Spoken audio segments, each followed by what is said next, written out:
Picking noses. Oh, dear goodness, CJ. Okay, have a great Thanks, meeting, Nancy. everyone. You're welcome. All right. And let's come to order then. And we should probably do a roll call of for the record. All right, and the time the meeting is starting is 6:37. Ah, thank you. I couldn't tell because my screen is maxed. So for a roll call, I'm Melinda Ellswick, the chair. Anyone else want to speak up? I'll just go down the list. CJ. Here. Matt Crabtree. Here. Lauren Cooper. Here. Cash Parker. Here. Jason O'Brien. Here. Helene Federici. Here, and I'm having some connection issues. I'd just like that on the record. Okay. Dave Cuesta. I don't see him. And Eric Sampson is present. Okay. All right. There are others present here, but let's see. Our first item is to approve the minutes from the last meeting. Did anyone have any comments, edits?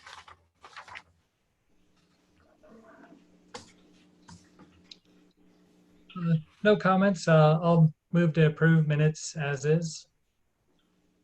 I'll second. Okay, thanks. All in favor? Aye. I Aye. Aye. I think that's unanimous. I think it is. No, this is Lauren Cooper. I have to abstain because I was not at the last meeting. Ah, that's right. Okay. All others in favor? Sounds good. Okay. Sorry for the cat. So let's go ahead and do public forum. So we have a Mr. Hold on just a second. Josh Goldstein. So I'm gonna go ahead and promote him, allow him to talk. And Josh, you can go ahead and speak to the commissioners. Hey everybody, can you hear me? All right. Well, thanks for letting me crash your party. No, I'm kidding. Thanks for letting me attend. My name is Josh Goldstein. I am a former architect, and I have a Master of Architecture degree, and I currently work in software development. But I grew up around Englewood, and Cinderella City Mall was actually the thing that got me interested in architecture. And I'm here tonight because I wanted to basically offer my comments on what I saw at the open house last week for the city center redevelopment, specifically the Civic Center building, or the former Broadway Southwest building that was part of Cinderella City.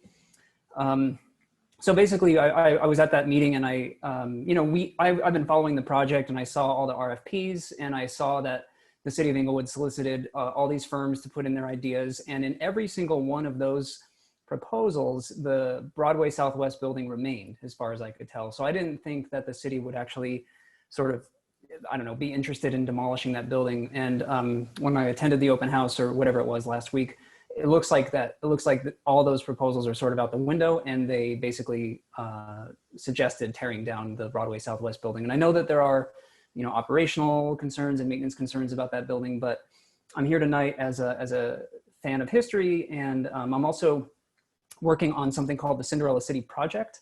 I don't know if anybody's heard of it, but I'm basically, now I said I work in software. I work at a 3D modeling company, and I'm rebuilding Cinderella City Mall virtually in its early years, like in the 68 to 81. And I'm doing another version in its later years after it got renovated. And then I'm doing a third version that's basically what I would have done as an architect and a developer. I used to work, I redeveloped shopping centers for a living for a few years.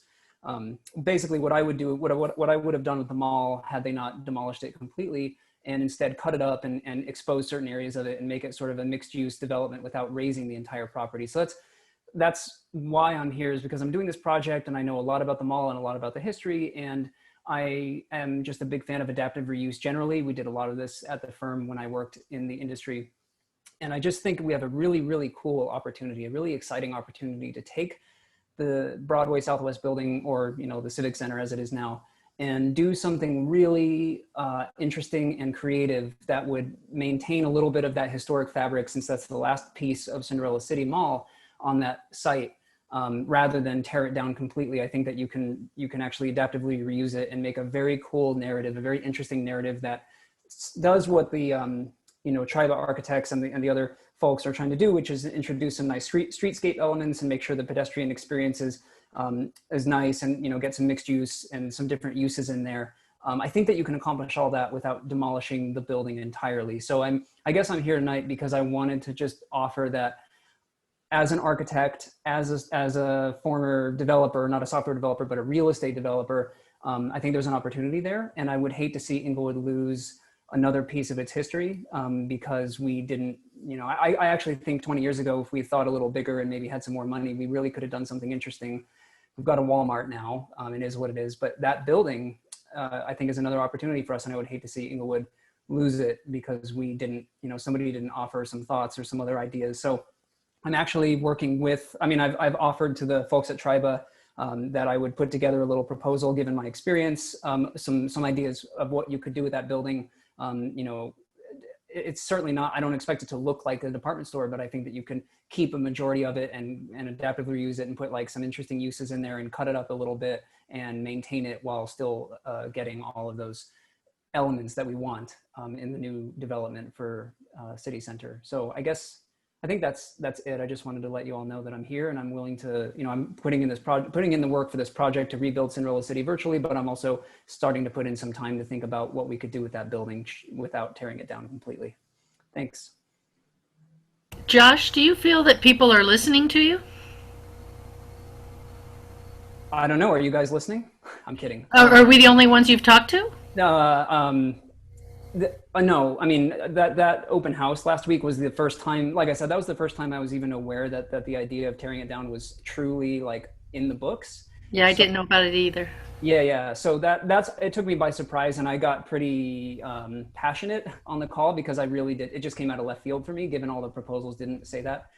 So no, I don't know if that group is going to listen, and I don't know if I offended them by saying I could do a little study and show you some options here, but you guys are just the second group of folks that's even heard my side. So hard to know.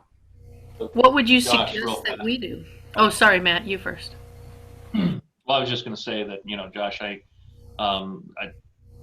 guess so everybody's clear here, and so I understand correctly, and for the benefit, I guess, of the record, is that you want to try to kind of voice this concern, stand on the soapbox and say, darn it, Englewood, you kind of messed up City Center the first round. Please don't do it again by losing the last bit of history that City Center might have, right? Is that a good Yep. I would kind say of that's way of accurate. looking at it? Yeah, and actually, just so nobody thinks that I'm just against what was done in 2000 altogether, I think that the fact that they saved the Broadway Southwest building to begin with and used it as a library in the civic center or city offices and courthouses, all that stuff, I think is very, very cool. I thought that was very progressive and to be commended by the city of Englewood. That was like the one thing I think was done well in the development, and there were some other pieces too, but a lot of it just wound up being like a lot of parking lots and a Walmart and some other things. So yes, Matt, I would say that you're right. I don't want to poo-poo on the entire project as it was, because I know there were a lot of factors that went into what we ended up with. But yes, I think that let's not make a mistake again by tearing down the last piece of the mall. What year was Sorry, that CJ. park built? What year was what built? The Broadway Southwest? Because that came a lot later, right? It did, yeah. So it was built in, I believe it was finished in like 83 or 84. So it's yeah, and that's the one bummer here, is that it's not actually a piece of the original mall. There used to be a cinema and a Newsteaders there, but they demolished that in 83, 4 and replaced it with this building. So yeah, mid 80s. But I don't So think it doesn't fall within our 50-year purview, but then again, it's also an iconic piece of Englewood history. Right. And that building architecturally is very the Broadway Southwest division when they built these buildings. There was one at Villa Italia, one at Cinderella City. It's you know, it's of a time, it's of a certain architecture, it's of the 80s, but it's also of shopping centers and of Englewood and very much of Metro Denver. You know, Broadway Southwest wasn't exactly a global thing, so there are only a few of these built. And so just in terms of its original architecture and the fact that it represented whatever it did in the 80s, I think is worth considering, even though you're right, it's not a 50-year-old building. And when you But talk about the think- building, does that include the, I'm sorry, people, my fault. Go ahead, Lauren. I was just gonna say, I mean, I don't think we should get too hung up on the 50-year because there is the caveat for, you know, buildings that have gained significance outside of in less than 50 years. Mhm. And I mean, I think this would certainly qualify. Yeah. Yes. Is the parking lot stuff, the garage and things like that, is that considered part of the building? Well, it was, I mean, if I may speak to it, I believe it was demolished. The original parking garage structure that was there was actually demolished and rebuilt. I believe that what we have today is much newer, probably around 1999 or 2000 is my understanding from what I can tell from satellite photos. So I don't know that that would be a critical component at all. And actually, when I talked about this at the meeting last week, one thing that a couple of folks brought up, and I agree with, is there's a really interesting opportunity to play with the terrain and the topography there, because, you know, the mall had that parking garage and it was basically 17 feet below street level to accommodate for the parking garage. People were asking, you know, should the parking garage around that building even remain? And I don't think that it necessarily needs to. Of course, there's always going to be a need for parking, but you could do something really interesting where the Hamden side becomes a gateway into the project, and you slope down from there towards the Broadway Southwest building, towards the light rail. And then of course you keep sloping down as you get to the north side of the site where the Mary Carter Greenway and all that stuff is. And so there could be a really interesting band that cuts through the site and goes down from Hamden level all the way down to the north side. And you could make a really interesting procession with stairs and terraced gardens and things that kind of cuts through the building or around the building. And so I don't know, I'm going off on a tangent here, but I think that even outside of the building, like its immediate surroundings, there are some really interesting opportunities to look at. Well, and it would be unfortunate. And I think, Melinda, you wanted to say something, actually. Before I say anything, Melinda, did you want to finish your statement? Just that, Josh, I remember you giving a presentation about and a tour of the virtual Cinderella City. Yeah. That I was absolutely fascinated by. And in fact, I've said to Matt, if you want to bring back one of those lectures and everything, can we have that one again? Oh yeah, and by the way, the project is so much further than it was then. I mean, I've got 3D people walking around. I've got the two eras that you can time travel between. It's really, really cool now. So I plan on actually giving another presentation soon to give an update on the project. I think you all might be interested in it. But thanks for attending, Melinda. I appreciate that. It was a real blast from the past. So, and back to the point with addressing this with the commission, I'm not sure what we can necessarily do as a commission, but it kind of sounds like the city may not be looking at all options, and they may not be aware of all options, and it would be unfortunate for the last remaining portion of the Cinderella City, you know, landmark to be lost through this. And you know, a mistake made that, you know, could be both from an environmental impact, but then also from a, you know, physical and historical element be reused. And I guess I ask, you know, the folks that, you know, Jason, Lauren, you both have been involved with History Colorado. Melinda, you're the chair of our group. What can we do to help Josh in his venture here to spread the word and communicate, and help him with his mission here? Because like, if we can protect it as a city landmark, but somebody has to apply. We're not allowed to, and I don't know that it has to be the building owner, because certainly somebody else did all the application for the key bank, for instance. So it might be if we can get a citizen to apply for landmark designation for that building, then we can get it into our process. And I'm sorry, I kind of talked over you too there, Lauren. Before I say anything else, Lauren, you were going to say something?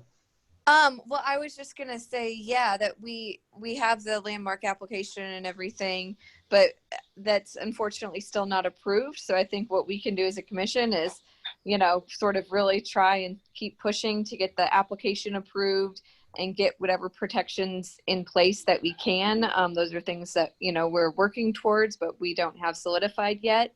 But in the meantime, I think just advocacy and promoting it and spreading the word about it, I think is, you know, the most important thing we can do at this point is like really just try to like let people know that this is what's happening and this building is important and this is why. Yeah. I don't know, Jason, if you have anything to add. No, I think that's good. Good advice on, you know, the best approach we can do is just try to get those other pieces we've been working on in place so we can start kind of doing this sort of work and helping folks with the properties they're interested in. Now, this may be a question for Eric, but is it possible for us to, as a board, agree to some sort of wording or letter that would encourage council to further review other options with that due to the historic nature of that structure? Let me look into that. I don't know the answer to that off the top of my head, of what would be appropriate in this situation. CJ, you're muted. Yeah. Josh, do you have any visions on how you feel, I'm guessing the Historic Society as well as this Historic Commission, but how we could help? I mean, do you picture how it would go? Yeah, that's hard to say. I guess from my perspective, well, I don't know. I'm just going to say this, like, I'm a visual guy and I feel like some people might be visual people. And so I guess that's why I'm kind of looking at doing a study myself, just to show like, here's an alternate future of not tearing it down and actually get buy-in by way of like, here is a well thought out proposal for something you could do and like, you know, put a hotel in there and here's what that could look like and make the ground floor really nice retail and, you know, here's what that could look like. So I think from my perspective, if I did some sort of study and put together, when I used to work at the design firm, we called it a vision book. And our goal was always to get the clients bought into the vision. And a lot of it was just like, you know, it's like reference imagery and it's showing you a design, but it's also sort of saying like, well, it could look like anything, but here's the idea behind it. And we really got a lot of clients who, you know, didn't really know the possibilities. We got them interested in the possibilities that they hadn't considered because we gave them some visuals and we gave them some ideas that just would not have come into their head if we didn't put those visuals in front of them. So for me, it seems like if I were to put something together just as a discussion point, and then if you guys could, you know, if I put something together and it was really compelling, like you want to buy into this vision, you want to be there, you want to experience this, maybe we get other buy-in that way. And if you guys could maybe circulate that around and say, hey, here's an alternative. Wouldn't this be nice if we had this? And you can, you know, show them that. I mean, that's been our weapon in terms of getting people to understand the significance of history and adaptive reuse, is showing them what the possibilities are, not just talking about it. So that's an idea that I have, is just like giving you guys or anybody some ammo and just then you can show it around and say, look at this, we could have this as a future. How cool would this be? Josh, have you had any touch with any of those developers that had put in some ideas and then were either removed them or whatnot? Have you actually gone to people that would pay for something like this? I only talked to Triba and the folks that were on that call last week, and I gave them those thoughts. But I was considering getting my old firm involved, just to, you know, they're always looking for new work, and they would have done an incredible job. But to answer your question, no, because I didn't really know until last week that this was even a problem. Because I thought, yeah. So, yeah, it was just a and there's obviously, I mean, you're doing this, and for full disclosure, Josh and I have talked about this, you know, beforehand. And Josh putting together any kind of proposal or anything like that would be done on his own time and for no expectation of money out of it. Whereas architects, you know, that are frustratingly working for the city right now, they're getting paid for this and they're not coming up with as many ideas as what Josh is coming up with. it's an interesting situation, Josh, that you're willing to put in so much time to create a plan like that, and effectively not get anything out of it. Yeah, it's Other than a project of passion and love. That's what I wanted to just mention, is that I think it's really special when a member of the community wants to put so much heart into the development of the community. And I think there's just so much value in that. And so I want to support you in any way that I can. I appreciate that. Thank you so much. I would love to see what you're seeing. It sounds beautiful, but I'm one of those visual people, so. Totally, yeah. I mean, I could talk about it all day until I give you a visual. It's really hard to make sure that the vision in your head is the same as the vision in mine. So that's why I want to do this, you know, just to get everybody on a page.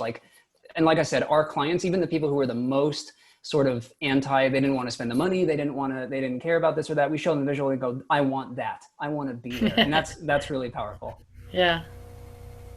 Well, then presenting something like that to city council could also be starting the conversation in the right direction. Totally. I totally thought of that too. It's just I don't want to step on toes because I know that they hired a firm and I'm going to come in as some nobody who comes in like, well, here's this. You know, I don't. It's maybe a little touchy in that regard. But yeah, I would love to show city council some ideas because I think they would also go, I want that for my community. In the absence of an official application for historical significance, is it possible for someone like Josh to write at least a letter or submit something so it's on the record that is being requested? Eric, I think that'd be your purview, I think, right?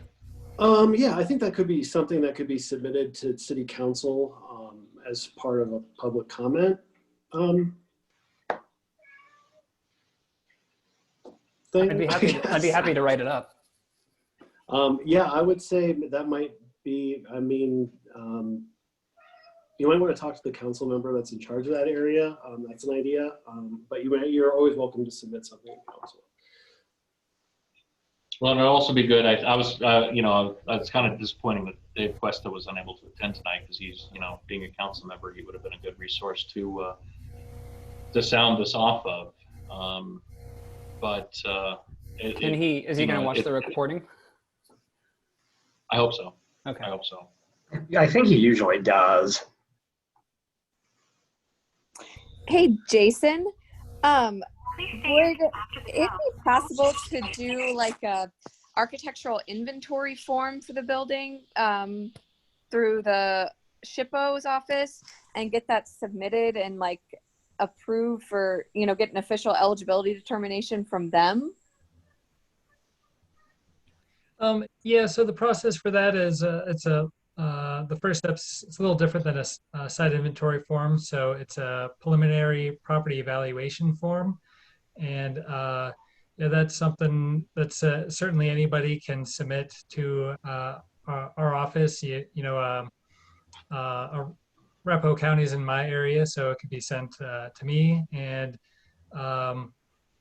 certainly I can try, forward that form, and that's something that captures just kind of the basic historic information and current photos and all that stuff. And once a month, we have a eligibility committee where we review submitted properties to provide a recommendation if they are eligible for the national or state register, and if they we do think they're eligible, which register would be most appropriate.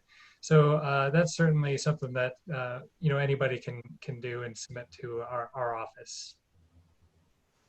I was just thinking with that, then there's, since our form, our like landmark designation form isn't quite ready yet, that way there's, something that says this building has historic significance, something more official.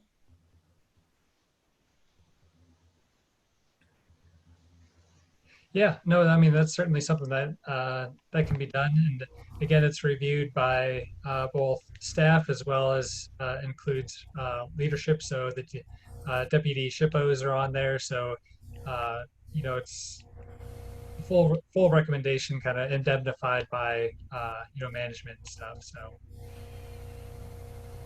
Was that called an architectural inventory form? Is that what you guys called it?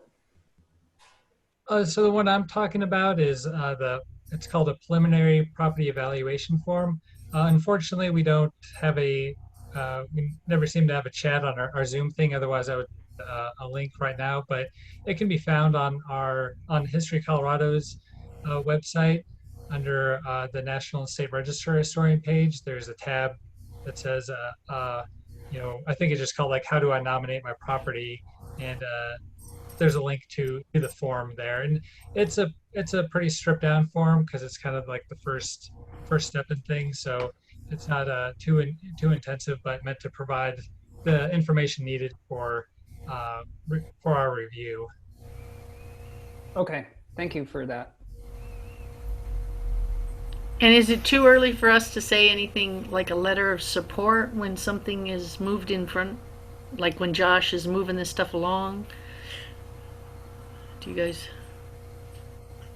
Well, if it That's similar to the question that I asked, and I think that Eric, you were going to check on that. Oh, Yep, that's now, what Eric's I need to check. look into that. Yeah. Oh. well, it is in our mandate that we recommend to City Council. Yeah, that's what I was thinking. I was thinking that's still something we could do on our own, so to speak. But So that form, if I went and filled out that form, the nominating property, it doesn't have to happen in tandem with like, in other words, the form that I submit, I don't have to wait until I, have like a little proposal, like here's this awesome property, and also here's what you could do with it. Should those be two separate things? I submit the form first and then follow up with an idea. Oh, yeah, sorry. I could have clarified for that. So the preliminary property evaluation form, that is solely on its eligibility to either of the national or state register. So yeah, the kind of proposals for ideas for adaptive reuse, that'd be something outside of this. It's kind of just the narrow, is it eligible or not? And again, if so, which register is most appropriate? Okay, understood, thanks. Well, I appreciate you guys taking the time and hearing me out. I know I've taken like 35 minutes of your time, so I can drop. Josh, thank you for the investment, truly. Thank you. Yes, thank you very much. Of course, here's the Englewood. Thank you. All right, take care, everyone. Bye.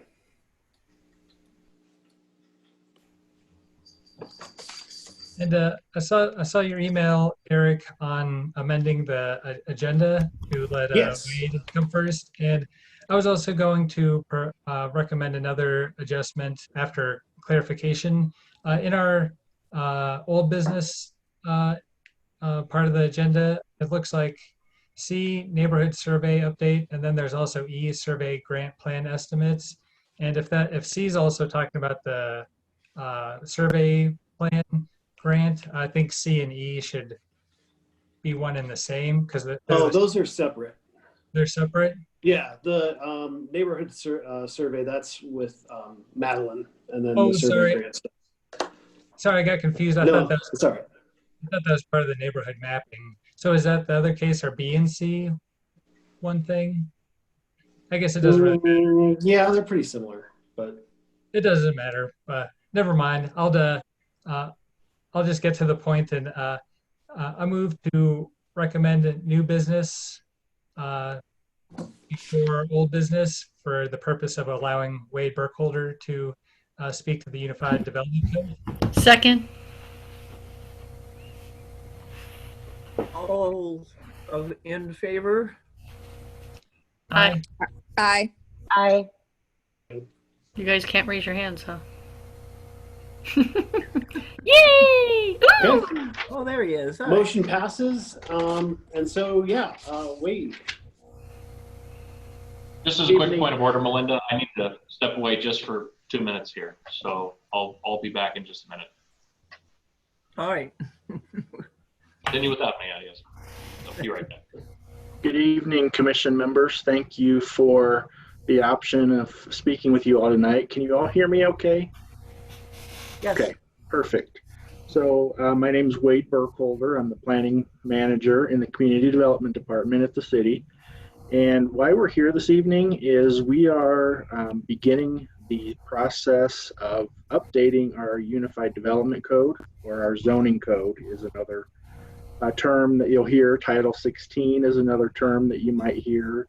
The Unified Development Code houses all of our development regulations, our subdivision regulations, setbacks, height of buildings, parking requirements. So everything dealing with development of building a shed in your yard, building a gazebo, all the way to building multifamily buildings throughout the town, new housing, new duplexes, things like that, new commercial buildings. So as I mentioned, we are in the beginning stages of an assessment of our current Unified Development Code. And that assessment will lead into eventually a rewrite of the development code, hopefully beginning in 2021.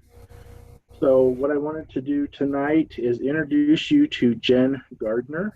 Jen is with Logan Simpson, LLC in Fort Collins. And the city has hired Logan Simpson to help us with this assessment. And what Jen is doing is really reaching out to the community and all the boards and commissions to gather their thoughts as to what's working in the code, what's not working, what would you like to see changed, and this sort of thing. So Jen is my co-manager, project manager for this effort. And I know at the end of the day, we'll be looking to hear everybody's comments that we can possibly hear to see what we need to do to make the code a stronger code moving into the future. So having said that, I'm going to welcome Jen and let her take the presentation from here on out. Great, thank you, Wade, and good evening, commissioners. Thank you for having us tonight. That was actually a really great presentation that Josh just gave. That was really inspiring to hear that. So kind of hard to follow it with the Unified Development Code, but we'll give it our best shot. So would you guys mind if I shared a quick presentation with you on the screen? Okay. Yeah. It's sometimes a little bit easier to go through some visuals, so. I'm just impressed you know how to do it. Well, after the 200 Zoom calls I've had this week, I'm getting there. So anyway, as Wade said, we're here to talk about the Unified Development Code assessment. I am going to give a quick project overview, and then we're going to have a good discussion with you guys. So for the project overview, really the primary purpose of updating any zoning or development code is to make sure that the core policy documents of the community and the community goals and values are reflected in the Unified Development Code. So when we talk about core policy documents, we're talking about the Englewood Forward Comprehensive Plan, Transportation Master Plans, Parks and Rec Master Plans, those type of documents. Like the comprehensive plan was updated, I believe, in 2016, and a lot of those policies have not been directly rolled into the Unified Development Code yet. So, and then just making sure that we're aligned with the community values of what development should look like in Englewood. So, some potential outcomes of this assessment could result in dimensional regulations changing to align with neighborhood character. And when I say dimensional regulations, I mean your setbacks, your property setbacks, building heights, some of those type of regulations. We've heard a lot about parking regulations already in our initial conversations with people. So I would expect to see some proposed recommendations to tweak the parking recommendations to suit the community a little bit better. Sustainability goals. There's not a ton of very specific sustainability elements rolled into the code as of now, like solar access, electric vehicle park charging stations. Some of those types of things are low impact development, where you're taking stormwater and running it through pervious surfaces or rain gardens. Some of that stuff is not quite in the code yet. So, just looking at whether that needs to be added or not. And then providing options for diverse housing for a range of incomes and age levels and everything, so we can keep Englewood great and keep the right mix of people in the city. So, not by right mix, I just mean enough. So, so anyway, our process kind of has 3 steps. The first 2 steps go hand in hand. We, as a consultant team, are reviewing the Unified Development Code top to bottom, looking through all those core policy documents. I think I have a stash of like 100 documents that Wade sent me, different development applications, some information from you guys that you guys have been working on, some documents that the design review team has worked on. So just a lot of different documents, so we can really get our heads into how development is occurring in Englewood currently, and where maybe some of those pinch points are that we can try to make some recommendations to address with the code. Listening to the community is the second piece of that. And that's why we're here with you guys tonight. We kicked off our community outreach last week with a telephone town hall and an online questionnaire. So I don't know if any of you guys have seen the online questionnaire or taken it, but it is on the City of Englewood's website. There's a page dedicated to the Unified Development and Code Assessment. We'd had our first in-person park event last weekend. We have another one tomorrow night and 3 more following that. And there's a calendar on the website of when those events are, just to provide another opportunity for people to interact. With COVID, we're trying to be more digital outreach, but we still want to provide those in-person opportunities. And then we've spent a bunch of hours this week meeting with focus groups. So we've been meeting with developers, Chamber of Commerce members, community members, to understand some of the what's working and what's not with the existing code. So with that, and I know Wade already kind of explained what the code does regulate, so I have a few questions for you guys, more specific to your up your alley with the Historic Preservation Commission. So in general, if you do have general ideas of what's working and not with the code, if you have worked with the code and you want to throw some of that in, by all means go for it. But basically, we were looking through kind of what's in the code now, and there is a historic preservation section. It's only about 2 pages long, and it speaks more to establishing, designating structures or districts. So it's a great start, and that'll really help you guys in doing some of these things that even what Josh was just talking about. So I know you guys are working on a landmark designation application, and I believe, what else was there? A demolition permit. I don't know if that has been passed yet, but it sounds like you guys are moving in the right direction to try to really get some teeth in the commission. But so these questions are there any design guidelines or regulations that should be codified to ensure historic preservation? I know that Arapahoe Acres is designated as a historic district, but I have been searching high and wide and I can't find any design standards or design regulations or guidelines. So I'm not sure how development is restricted or not within that area. So I live in Arapahoe Acres. Oh, good. Yes. No, we have nothing. Okay. We've already lost 6 homes. We have Okay. nothing to protect them. The idea that there was covenant housing that was no longer enforced from the 60s on.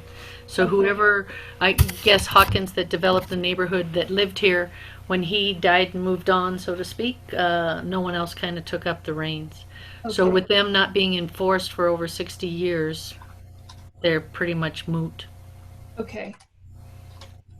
So is that something that you guys as a commission feel like is needed? Some more guidelines or some sort of direction for people to develop or not develop within that area? Or, if there's a remodel, how they need to be, how that needs to be handled?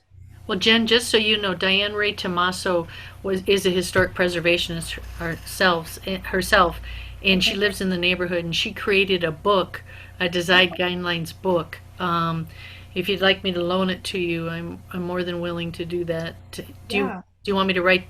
Do you mind writing down my number right now? Not at all. Go for it. CJ 720-556-6770. Okay, great. Thank you. What is an NPO district? Okay, I was gonna see if you guys knew about that. It's the neighborhood preservation overlay. Oh, And it's that small little area. I have a map of it actually right here. I know Virginia Village in Denver did something. Okay, this map is twisted sideways, so or north is to your right. It's a neighborhood preservation overlay that was adopted. Wade might have to jump in on this. It hasn't been around for too horribly long. I think it was a citizen-led effort. Yeah, essentially it was citizen-led, but city council did have to adopt the designation. It's probably been around since 2015, 16, and it's really an area that is abutting the medical district.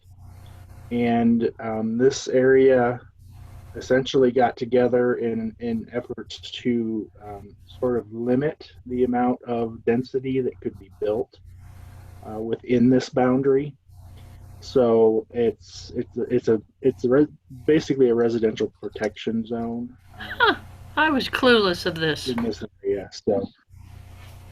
So you can, if you have a single family lot, or if you have a single family house on a lot right now, and you want to redevelop that lot, you may only redevelop the lot with another single family house or a duplex.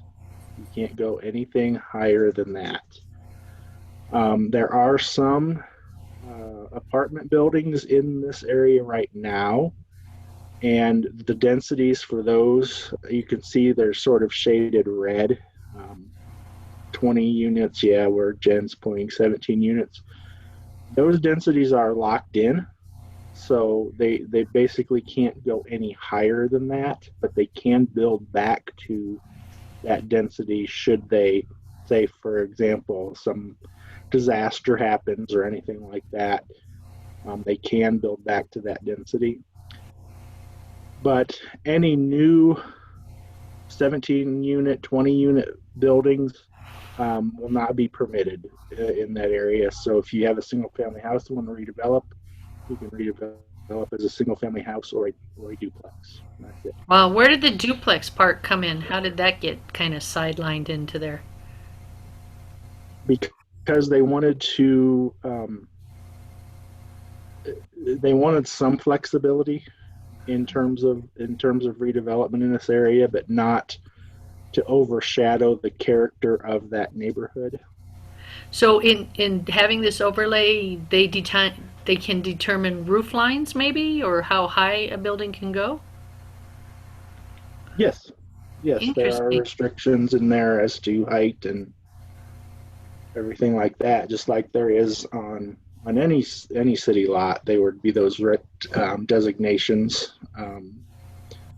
But yes, it's more getting at the fact of the density. You can't go in there and build multifamily units any longer. Well, a duplex is multifamily, but nothing more than a multifamily, any more than two. Just for my help here, what do the black lines and the red things mean?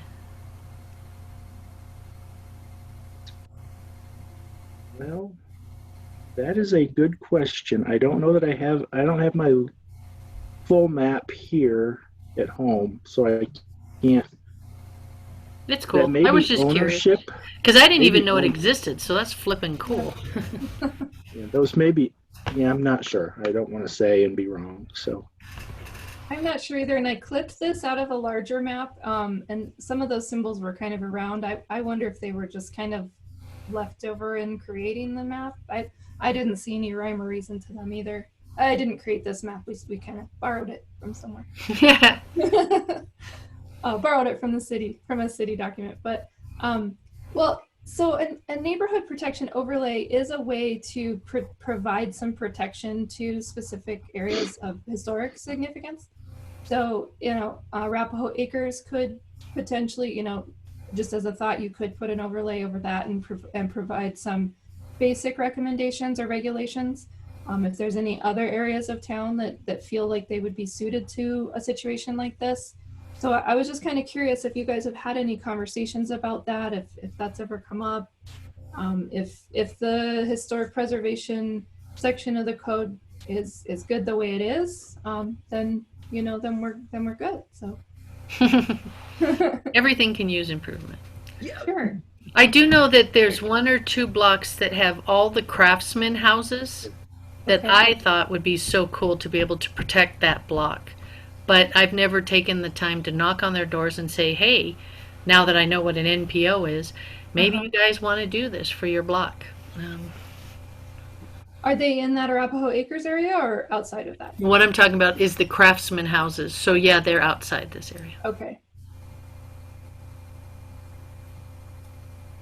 Yeah, I mean, I think this is something that would broadly support this type of protections. It's something we've kind of looking into seeking other ways, you know, with our landmark designation. We're trying to see if there's like level of protections that we can have to go with those properties that are designated.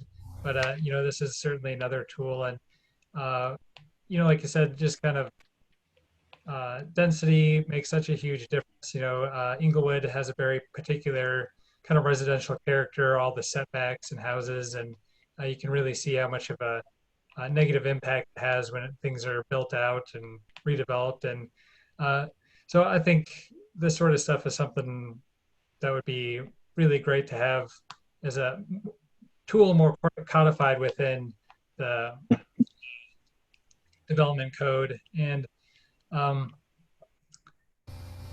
of going off that, you started in the presentation that part of the ideas is looking into, you know, Jason, something's happening to your volume. Okay, yeah, I don't. There it is. That's good. And you know, looking at you're speaking to sustainability, and that's something that historic preservation plays a really big role in. So if there's people who are of interest in sustainability, I think this is another way to tie that into it, that historic preservation. You know, these buildings already have the embodied energy that was used to create them, and historic preservation also speaks to you know, housing equity. Older houses and typically you know, house more middle class, lower class people, provide, you know, naturally provide affordable housing, and as well as historic commercial buildings typically house locally owned businesses. So I think just overall, if there's things that we can do in this code overhaul to either incentivize reusing buildings that are there, or using more of these neighborhood protection overlays, that it's something that would be a really big step for preservation in Englewood. Okay. Jen, just real fast here. Can you go back to the questions page? Yes. I was going to ask if you wanted me to go back there. So. Yes, please. So these are very specific and very important questions that I think need to be reviewed again. We didn't have much influence, I don't think, and CJ, you can correct me if I'm wrong on this, we didn't have much influence on exactly what was written in the Englewood Municipal Code. That just existed before us, and we were added as a commission as a result of that after the fact. Is that right, CJ? That you're aware of? From what I understand, Doug had brought out something that had happened 10 years before, and finally said, you know, hey guys, well, maybe 8 years, hey guys, you're not doing this yet, that kind of thing. So I know there's been some sort of where something was stated but then didn't follow through, just like Jen had kind of alluded to with our 2016. I mean, 2016, that's 4 years ago, comprehensive plan not being integrated yet. Right. Well, So, and this commission was only begun in 2017. Even though the ordinance had been there all this time. Yeah, the ordinance looks like it was prepared in 2004. So Yeah. it was definitely very general, just to give that option for historic designation. So now's a great time for you guys to get some more in there. Now that your commission is starting to gel and you're kind of getting your feet wet, so to speak. So Yeah, we'd like to have some Right. teeth actually too, you know. exactly. Yeah. is there a timeline or expectations associated with these questions? I'm sure that these are three rather broad topics that are going to require some time to think about. Well, I was just going to say that. I know this is the first time that we're bringing this to you, and you guys might need to even talk amongst yourselves or think about it a little bit more. We're working on the assessment through the end of the year and maybe into January. So, you know, if you guys want to take this as homework and think about it, and you can email suggestions to Wade or myself, or even we can even come back to your next meeting if you want to discuss a little bit more. Hey, Matt, I was curious with the Historic Society map that Lindsay was working on years ago. I don't know where that is in the scheme of life, but where that has those different pieces on it, maybe even in draft form, sending that to Jen. Do you know what I'm talking about? This, historic landmarks? The society was working on a map. Remember, it was going to be a walking or driving map, and it was going to point out Tuileries. It's going to point out the house that's with the Brown Palace. You know, different little things like that. Right. Yeah, the walking tour of historic landmarks in Englewood. We've received some support from the city on that. And there will be something coming up with that pretty soon here. But having that list and providing it over would be certainly helpful. I think that would at least, you know, give Jen an idea of what you get, what's been looked at, type thing. Mm-hmm. Yeah, there are 6 within Englewood right now that are state or national historic designation. Okay. Well, and what's cool is, I forget what the name of it, Jason or Lauren, you may know. It got save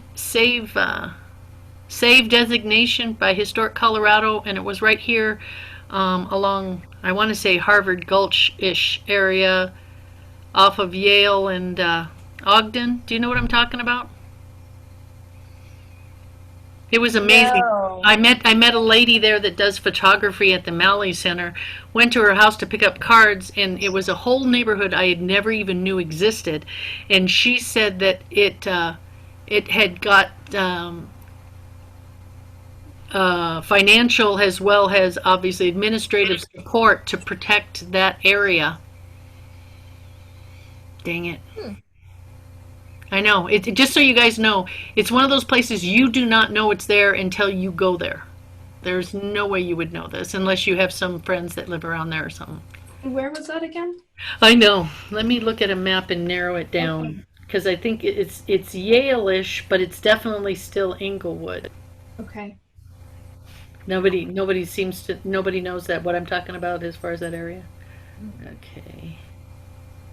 While she's looking that up, just another question that I didn't throw in here. It gets a little bit more specific, but I know you guys have the demolition permit that you're working on. Have you thought about, just walk me through a little bit about your thought process with the demo permit? Is it, because that is a way that you can kind of slow down development of a historic home. So is that kind of the thought process? Sure, I'll give you a little background. That was a project that I was working on. So Englewood has a demolition permit that is uncharacteristic to other cities. Most cities, when you apply for a demolition permit, you fill out a permit that is dedicated to just demolition. It's usually multiple pages. It usually carries requirements such as notifying adjacent properties, any kind of health impacts of demolishing the property, any kind of other environmental impacts, but then also references a local historic preservation commission and asking questions like, is it 50 years older, or so on and so forth. The City of Englewood application was paired with a building permit and was about 3/4 of a page. Okay.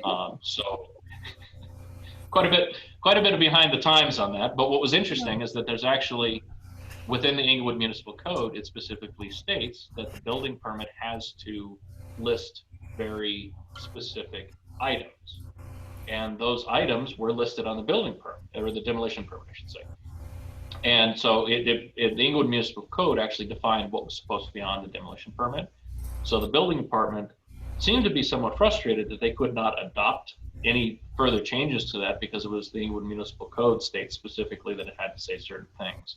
So we've been working pretty closely with Karen there to, raise some of the suggestions that we would like to see on there.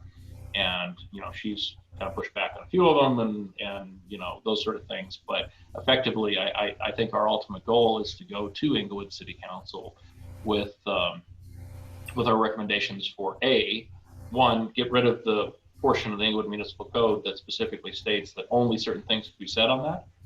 And then second to that is, listing things that would track and document and, identify structures that were being torn down and their age and things along those lines.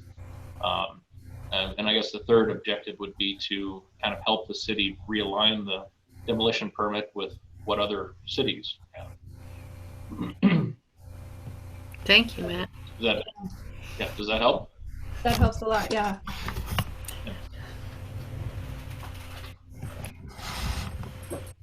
CJ, did you find the location on the map? Yeah, it's called Ditch. I sent it to Matt asking if he could throw it out there somehow. So it's called City Ditch. It stretches from Emerson Park up through Emerson. So Emerson kind of stops at, what's this street? Amherst? It's not showing on my, because I used the other map. Never mind. So it's I wish it stretches from Bates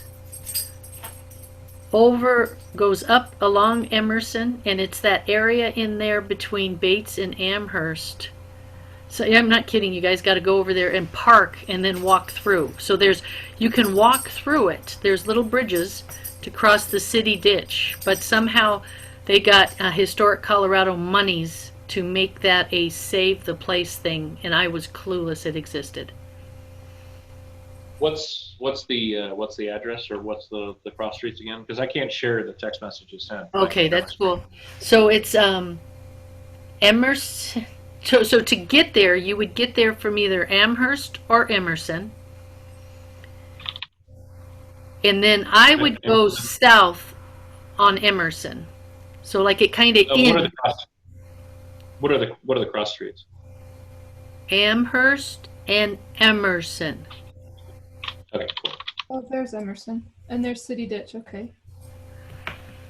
And you see how it's a little convoluted, a little weird in that neighborhood? Yeah. It is flippin' cool, you guys. Just to know it exists is amazing to me. I have it up on my map. I could share it really quick. Switch over from the... Yeah, go ahead. Go ahead. Let's see. I'll just share all of screen too. Then we'll have the questions and the map. Might be a little bit small for you guys though. So it's this area right through here. I'm not seeing it. Oh, we don't see your screen. I'm just seeing us. Oh, because I didn't hit the share button. I only got halfway there. You thought I had this down, but I really don't. Can you guys see now? Yeah. So here's Amherst and Emerson. And this is, well, it was just showing. City Ditch runs through here.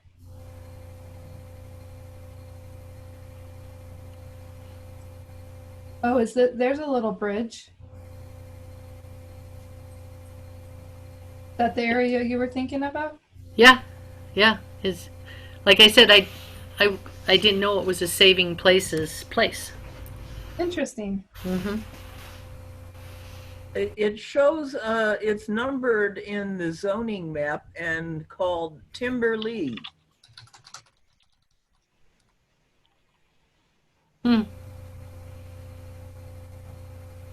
The houses around there are very unique. They're not your typical cookie cutter.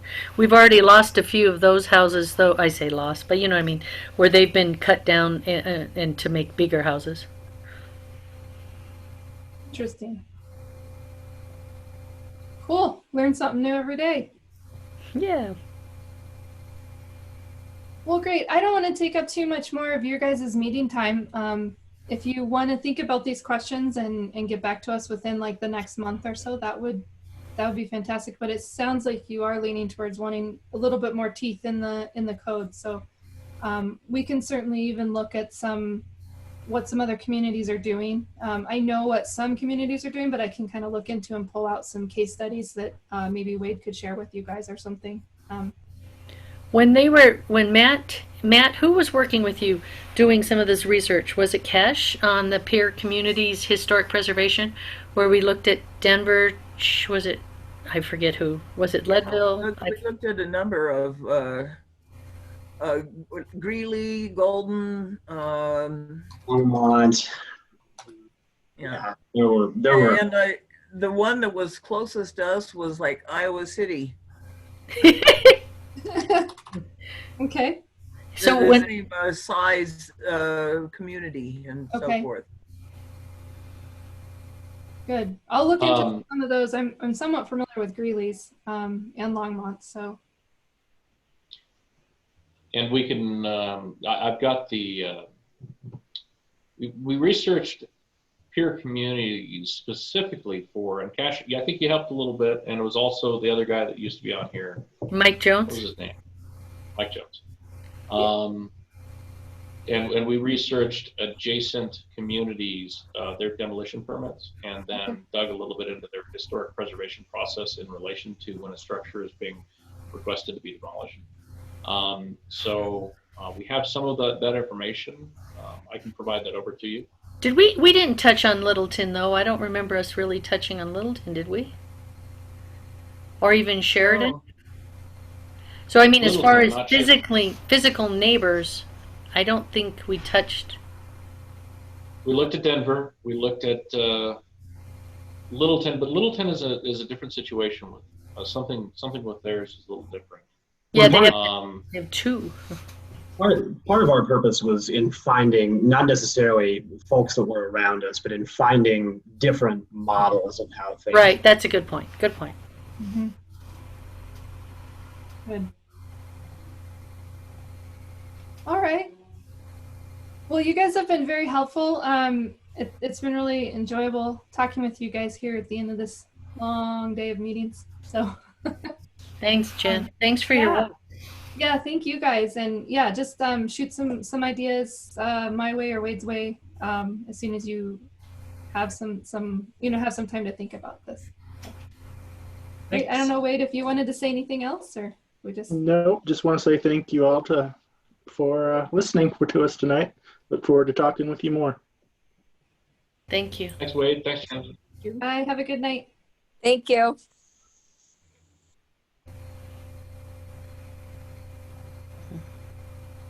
Is anybody else's brain full by now?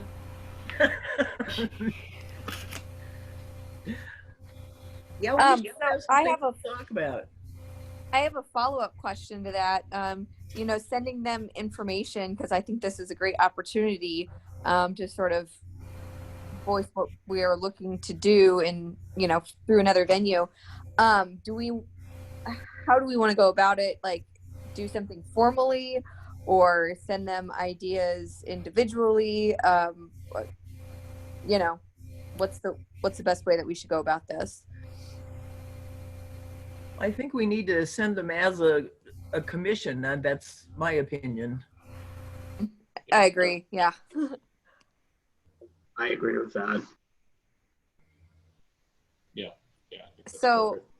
I mean, would it make sense then to try and each of us maybe pull some ideas together over the next month and then formalize them at the end of the next meeting so that we can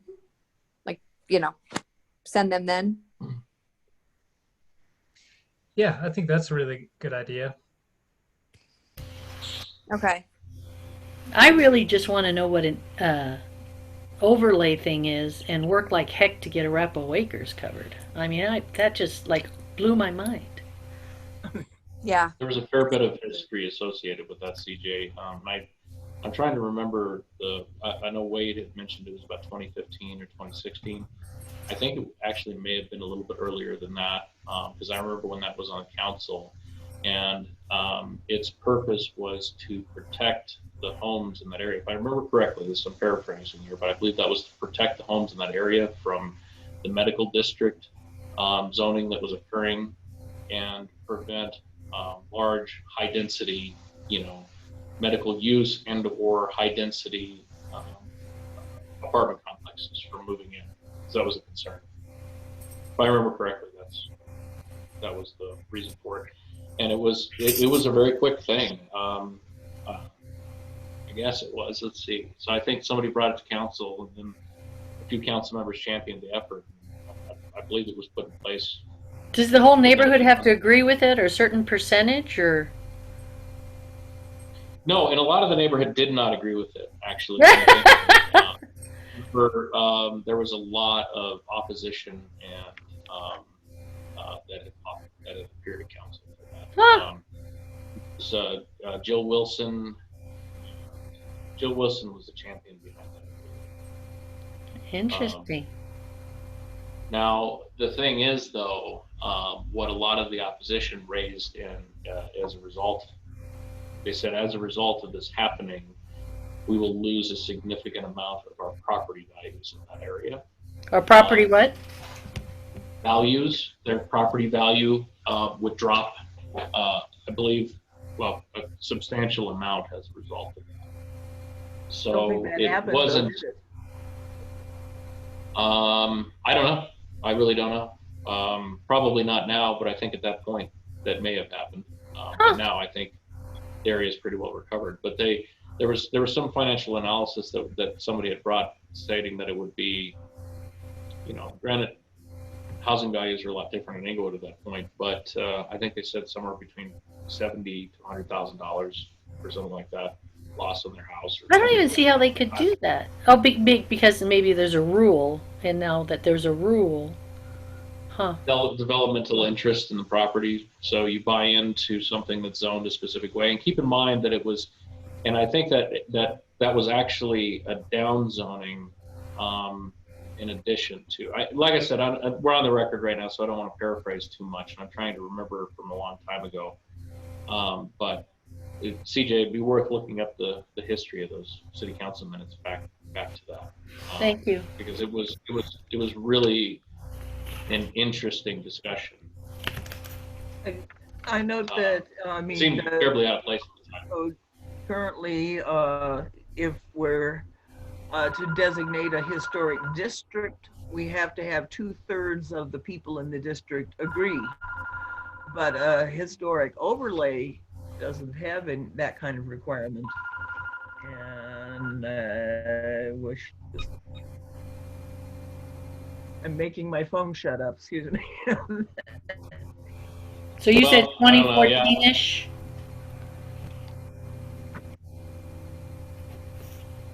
I don't know. Jill Wilson was still on council. Because I was even thinking that was longer ago, but I can look it up. Thank you.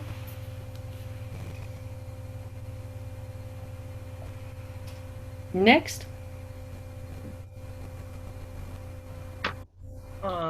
Yep. Oh. My internet connection is unstable. My brain is. I believe we have landmark protection language Yeah. proposal. Is that where we're at right now? That is what, Dave Cuesta was going to clarify that with the city attorney, and he's not here to tell us what she said. I texted him and called him and reached some sort of weird place, so I guess I don't have the right number. Unless he has to do with the daycare center.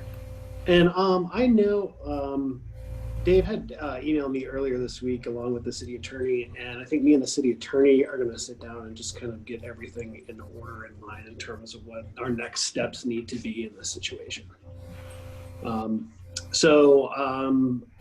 Give me a moment.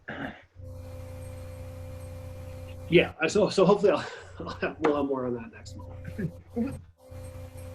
Right. You right, Melinda?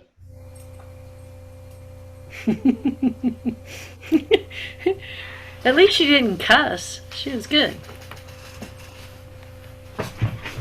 She's I think gone. her internet dropped. Who is the, Vice is President. there a co-chair? Vice President? Co-chair? Jason? I'm back. Oh, he's back. Yay! Okay. I had somebody had a feline emergency here. It was. Oh, it wasn't. All right, whatever. Yeah, well, all we wanted to clarify with the city attorney was that we're not looking to establish what's already established. We just wanted design review ability, which maybe is something, for a designated building. So maybe that's something we should poke at the development code people instead of. So something to keep in mind that I just thought of. So Jason had emailed me a couple examples of landmark protection language that were right from History Colorado, and there was two types. There was kind of a basic protection language, and then there was kind of a more intense protection language. And so my thought is, if we want to keep the ball moving on this, if you guys want to take a look at the two sections of the kind of, that's what I'm looking for, like example protection landmark language, see what you like in each, what you don't like, or what you don't think would be feasible, and then you could bring those ideas to the meeting next month as well. And so if we have like kind of a blend of the two documents, which is, I'm assuming, is what ultimately is going to move forward, that might save us a month. Because I think those two examples are what Cash emailed to Dave Cuesta back when we started this thing. Was it not, Cash? Was that? Yeah, I think that's right. I'm looking for the email. So I think Eric's talking about the CLG draft language from the History Colorado document.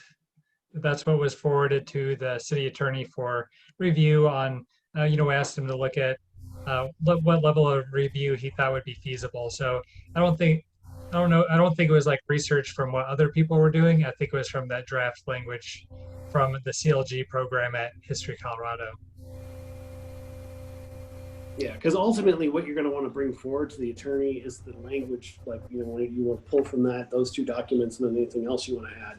And ultimately that's what's going to be reviewed by the city attorney. So by giving her both documents, I think she was just like, I don't think she was understanding what we wanted her to do or what the goal of the all right, my brain's not working tonight. Blanking on everything. But yeah, so I mean, ultimately, that's what you're going to want to bring to study session with council, and what's ultimately going to get approval with the city attorney's office. So I think once we have like a draft of kind of what you guys want or the direction that you're going, and then we get that to the attorney for initial review, start looking at it, I think that's the best next step. So if we're able to agree on like a draft set of language that we want next meeting that we want to send to the attorney and say, hey, this is really what we're thinking of. Do you see any red flags here? I think that would probably be the most straightforward way to go. And that part isn't already worked out? No, because I don't believe the city attorney really grasped what we were asking for, which is why I'm going to have a meeting with her. Yeah, that's what Dave Cuesta did, and Eric offered to have an additional meeting. So clarify what we wanted them to look at. So it sounds like we'll have perhaps news next time on it. Yeah. Can you, Jason or whomever, can you resend those two different documents with the language? Or put it in the Google Drive? Yeah, I can send that out. Okay, thank you. I can't seem to find it. And just want to make sure I have it.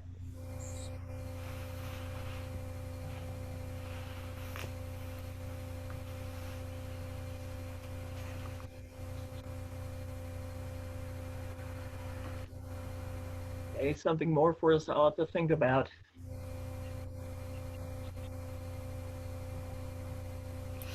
I have to be honest. What do I need to do? Anything with this, or is this in somebody else's hands, or? Think about it so we can come up with a draft language at our next meeting to send straight to the city attorney.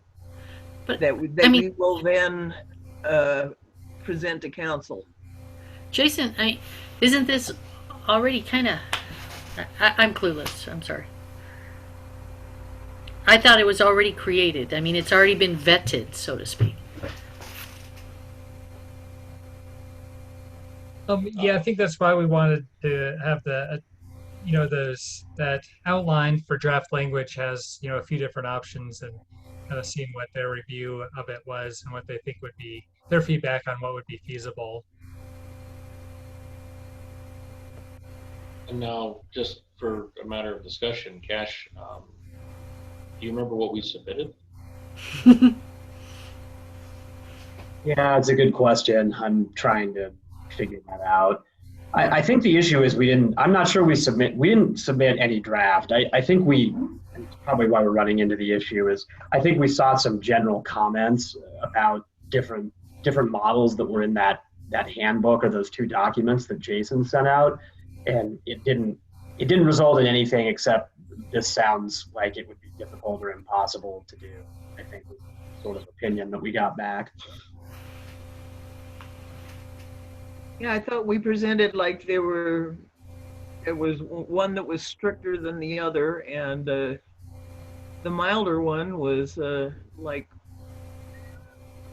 totally harmless, really. I don't see why. But we apparently didn't ask the question correctly of the city attorney, so she thought we were asking to rewrite the whole ordinance.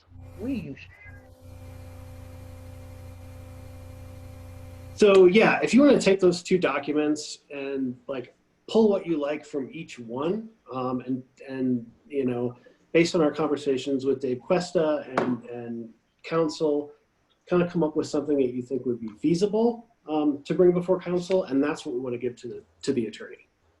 So we have basically a workable draft, and not just like a template.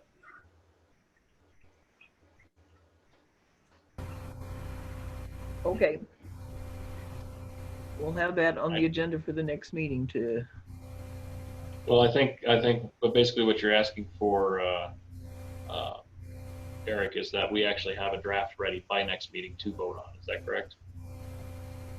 No, let's say just have it ready for discussion. I think if we have like both the documents in front of us and say, have your notes ready to go and say I like this and this and this, and just kind of pull, like actively pull together the draft during the next meeting, and just have it structured and ready to go, and to see if there's any other additional language that might not be in either of those two that you would like to add or have the attorney consider.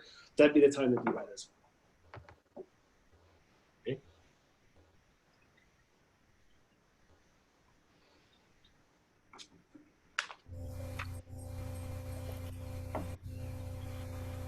Okay, we can do that.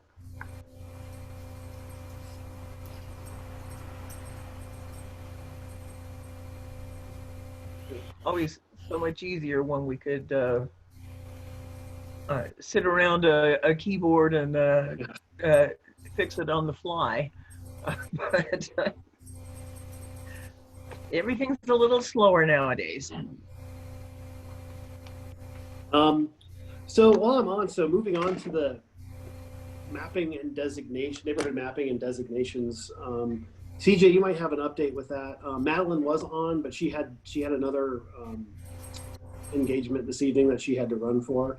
So for her updates, they're working on creating a neighborhood registration process that will be finalized in the coming months.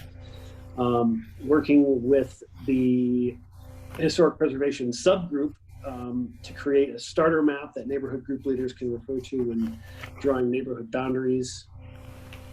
Would it be okay with you, Eric, if I take over? Yes, please, go ahead. Thank you. Sorry. I mean, it was just like, might as well bring it up. So, just so you know, so we're kind of calling it Neighborhood Map Project, just for the heck of it, right? What we started doing, I met with Helena, gosh, has it already been 3 weeks ago? And just so you know, she's a ball of fire. It's awesome. One of the things that was really cool was that she helped. I brought up the history of where this project map came from, right? The GPS guy at the Arapahoe County helped create that big form. We kind of colored it to try to see where our historic neighborhoods are. There's bank additions here. And then if you remember, Mike Jones got very, very detailed, right? To where he was looking at a lot. And in that lot, what district was it in? And finding that certain houses had different districts, even though they were kind of in the same neighborhood. Yeah, is that the right word, district? Whatever it's written on your title. And we were getting very mired, or just lost in the detail and the minutia. And so in talking with Helena, thank goodness she bought some caffeine for me, was the idea that where I was going was too narrow. What I wanted to do was to make sure that these people knew they were on Chicken Ranch land. And what these people knew is that they were on the Heinz Carnation land. Do you know what I mean? And to know these different neighborhoods. Well, it's not that pretty. And so what we then jumped to doing was collecting all the different maps that have to do with Englewood. And number one, you'd be surprised. You've got the police map.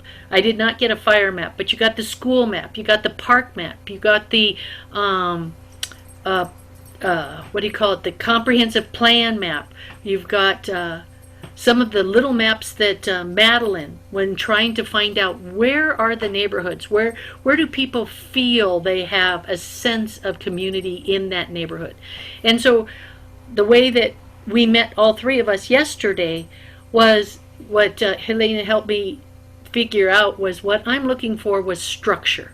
What is this, and where is it in the historic? And then Madeline's looking more for culture and for organic aspect that may change depending on the dynamics of your neighbors in this 50 house area or this 12 house area.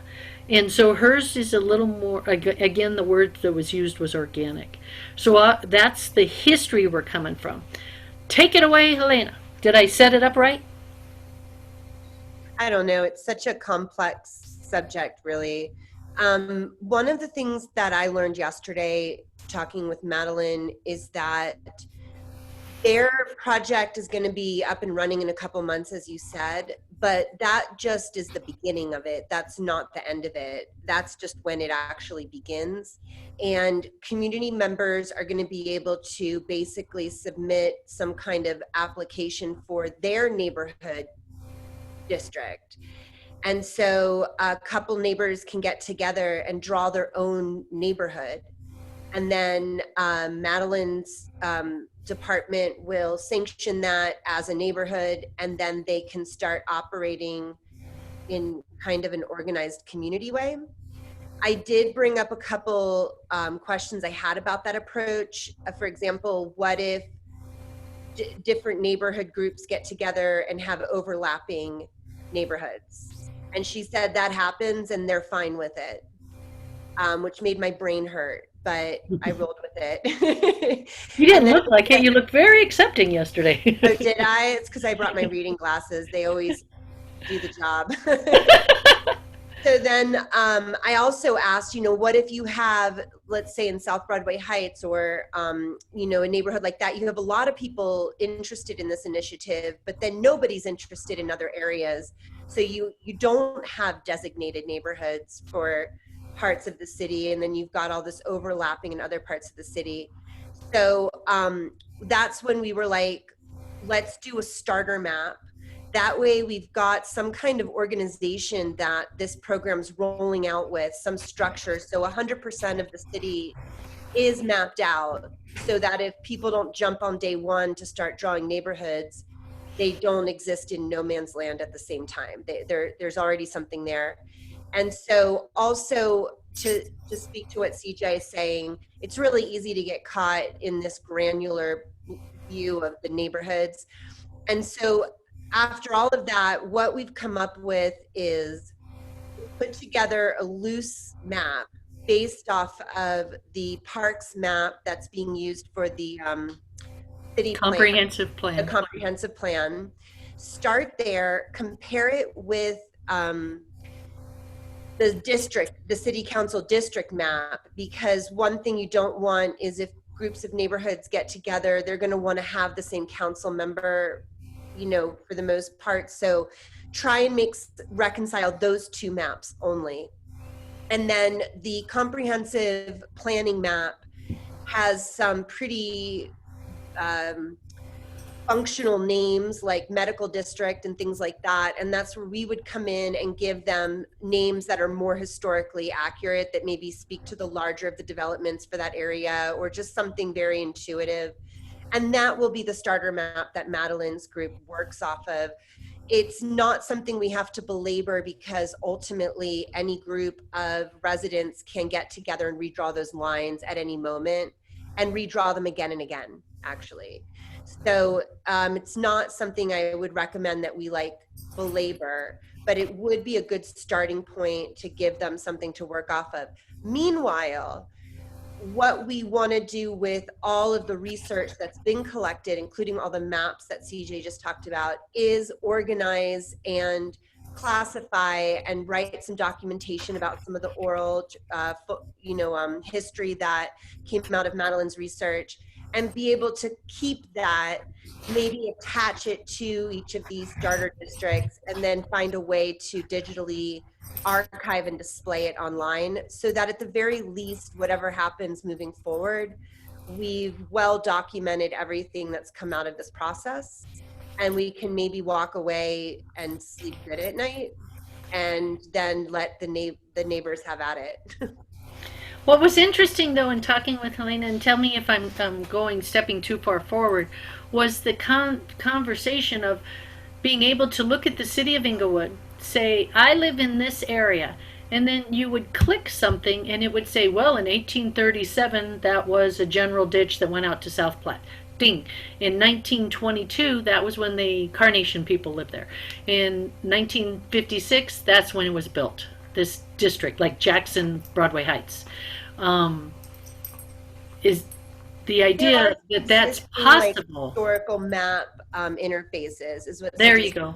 Yeah, and they exist. There are developers who've already put together digital tools to show maps through history. And so I think that we can explore that. I mean, that would probably need a small amount of funding to license a software like that. But what's cool is that it will archive the research that's been done and that we're continuing to do, but it also will create a display that is an asset to the community that can sit on the website. And again, it's really just about, because all these decisions are being made and people are very connected to the history, but we can't keep it all together and sort it out. It's just not feasible. So archiving it and displaying it, I think, is the service that we can offer. And then also providing that starter map so that there's some rhyme and reason to the kickoff of the neighborhood project that Madeline's working on. What do you guys think?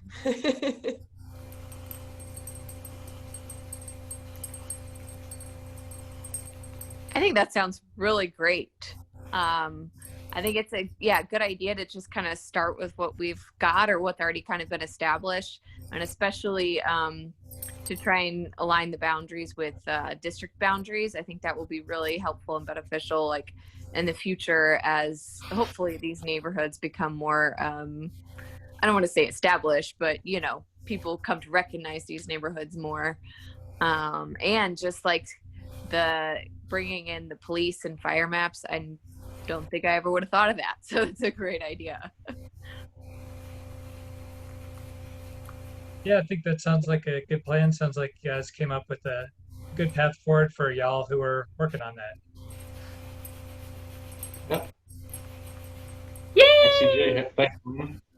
Okay, we'll just move forward. We're meeting with Madeline next week. We'll probably have something to share with you, maybe that starter map by the next meeting. And, we should all agree on that as a group before handing that off to Madeline officially. All right, awesome. Thanks, guys. Cool.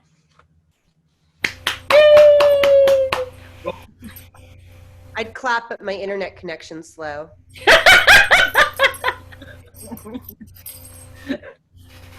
By the time we heard it, it would the meeting would be over, huh? Well, let's move on then. The demolition permit wish list. Matt, I'm glad you sent that out in advance so that I could get my blood pressure back down again after reading it. I was blown away. I was like, this meeting is so heavy, you guys. Heavy. Yeah. Got lots of business. We have a lot. We haven't had a lot, but now we have quite a bit tonight. I don't know. How do you guys want to address this? I assume most folks have had the opportunity to read through the points that were raised, and I don't know. I guess we can read through them one at a time if you'd like, or Melinda, CJ. Maybe I'd like to. I must have missed it. Where is there an email that went out? From Matt yesterday. Yesterday, sent an email. I copied you on it. It is demolition permit update for HBC meeting tomorrow night. I can forward it again if you'd like. Put Matt in there for search. I'll send this to you once. Do I have 2 emails for you?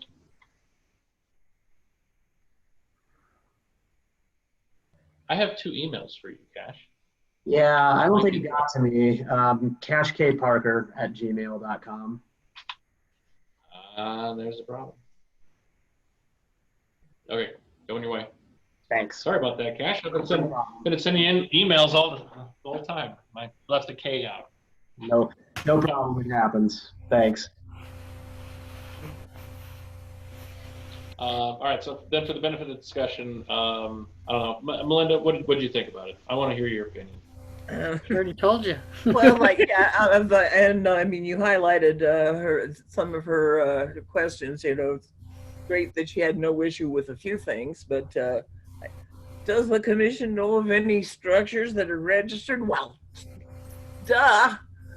We're the Historic Preservation Commission. Of course we know. Why? Well, no, but she's asking for a list, of course. Yeah, well, I can read them into the record.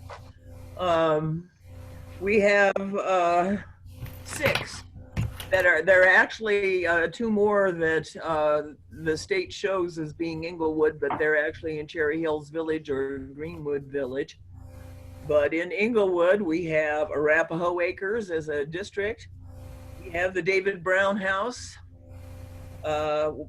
We have the Dransfeld Building, that's 34, 31 to 35 South Broadway. It's where the Englewood Herald originally was. Oh, what we call the Odd Fellows? Yeah. And Could you email that over for everybody on the board? Oh, well, I can. I've got, it's just a handwritten list at the moment. Go ahead and finish your list, Okay, though. right. Yeah, because I'm reading this into the record. Okay. The post office on South Broadway, that's in the National Register also. And the Key Bank, which is also in the National Register. You already said that. Oh, I did? Well, no, I said that earlier. But that's the 6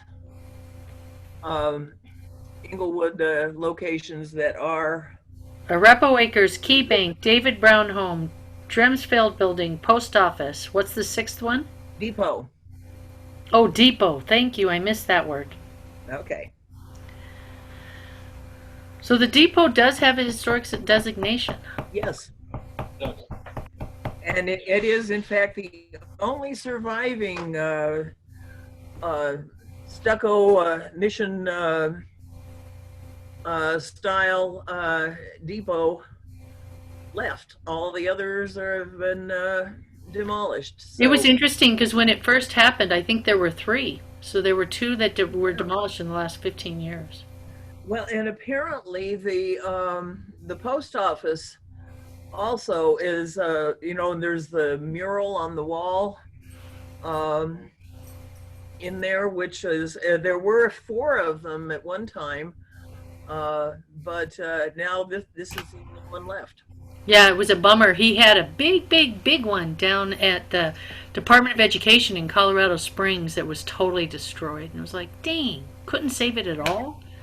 But Diane Ray saved 3 of these 6 places. Isn't that amazing? Yeah. So, I mean, move on to the next. Yeah, I mean, so we need to get her the list of that so she's aware. And this is honestly part of the reason for this, because what would happen if the building department received a demolition application for the post office? Not to say that that would happen, but you know, or the depot or whatever. I mean, Yeah. Well, we lost Who's that there to- 1949 Lutheran school when they were doing the construction on the police department. yeah. But that I one mean, wasn't it- safe. You know, it wasn't historic done. So we can provide her a list of that and say, yes, there are properties within the city of Englewood that are historically designated and need to be recorded. And this is an example of. As of now. As of now. Yeah. And then, so the second one that she had problems with, or had questions on, I shouldn't say problems, say questions on, is the survey site plan, describing in detail the structures being demolished.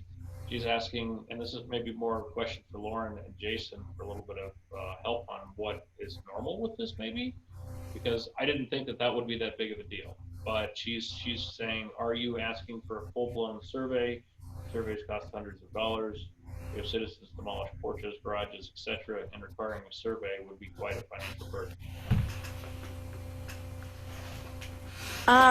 Yeah, the way I understood this question was that we just wanted nothing formal, nothing full blown that they would have to hire someone, just like a basic Drawing. site plan of the property, just a line drawing of, okay, here's the main house, here are the property boundaries, here's maybe a garage accessory, and then so, yeah, something simple like that. And did we want like a written description of the building itself, or is that not something we were looking for as well? I think right here, I think it was a picture. We'd even talked that even a Google map, aerial map thing. Yeah. Yeah. Yeah. Well, And So I read it, Lauren, like you did. I think survey site plan must be buzzwords that are setting It's the survey part, I think that's Yeah. the buzzword. yeah. What Yeah. we really want is a site plan. That seems pretty simple to me to define that as a, hey, describe it in writing type of deal and make it more innocuous that we're not requiring some formal survey. And then, you know, the color photographs, not to jump ahead, but it's sort of related to this point. I mean, I totally disagree with that. It's with iPhones and everything, it's difficult to take photographs of the side of the building if there's weeds and it's overgrown. I mean, give me a break. Yeah. Yeah. Yeah. The weeds are part Well, of it. yeah, So and- just, Well, Yeah, yeah. sorry, I mean, real fast. go to Google Maps and Yeah, you can get pictures of buildings without even visiting them at this point. yeah. And back on the survey site plan. So my thought with this, and maybe I'm misinterpreting this, but you would think that if they were demolishing a property, that you would already have a survey done of the property to make sure that you're demolishing the right things. I don't think so. Make sure that you're saying, well, last time I built anything on my property, I had to have a survey done to define the property line. She seems to be concerned about garages and porches. Yeah. So, yeah, and that's another good point. I mean, demolishing it, that's not a primary structure, so they should focus on the primary structure. Well, and again, if it's just a matter of verbiage, I mean, if you're going to talk to her, you can easily say, oh, obviously this was something, like you said, a buzzword. Yeah. And just yeah, see where she comes from when you mention, you know, we just wanted a document that we can archive or something. I don't know. documentation of the Yeah. property. But if we have to take the word survey site plan out, I mean, survey out or something. I still think that if you're demolishing an entire property, there has to be some sort of understanding of property lines in relation to a structure. You would think that would already exist. All right, so I'll say nothing formal, simple drawing of the property. Yeah, and like this is. I was saying, I recall what Lauren did. I think we even talked about just from something from Google Maps, just a a satellite aerial image of that, if I recall. Yeah. Because it wasn't interior we were talking about right now. No, we're not even all that fussed about an accessory structure. It's the primary structure that concerns us most. Well, but remember we were talking about that in some places the garage is pretty significant. Yeah. Or ADU or whatever. Okay, notification of pending demolition to neighboring properties. What type of notification? Postings and timeline. Postings and timeline would be great. It's something that, I mean, this is the benefit of informing your neighbors that something's going to happen. Your block is about ready to change. They're going to be tearing down a house next door to you. I think what she might be equating it to is like the zoning has a certain size poster that has to be posted in front of for a certain amount of time. I even think, I don't know, it's been a while since I did it. Did you have to take, I think I had to take a picture of it and prove it that I did that, send it to them. Well, the two lines underneath that too should have been indented in because those are the answers to the question. They were indented in if you look at the attachment. Yeah, we want a posting on the property and we want to notify adjacent properties. That's true. Again, what kind of posting? Because the zoning has an actual measurement that it had to be so many feet or whatever. So maybe that's what she's thinking. That could be. We require that for variance cases. If somebody's going to go through requesting a variance from the Board of Adjustment, we require them to have a specific size sign on their yard, and then we also have to. They basically have to take a picture of it and then bring this little form to a notary to have it signed, just to have that legal evidence that the property had been posted. So I wonder if that's what she's variance thinking. code. Yeah, there's something that specific, detailed. You know, could it be an 8.5 by 11 put on your front window? Yeah, that's a fair point. That's a fair point. But posting the property, yeah, I would say that we would try to have it similar to what Eric said there as the per zoning requirement. Variance. And have a per zoning / variance. What's the timeline with that, Eric? Like, how long are those notifications required to be posted? 10 days prior to the hearing. Okay. So prior to the hearing, that happens every other week or happens once a month? Once a month. That's right. Okay.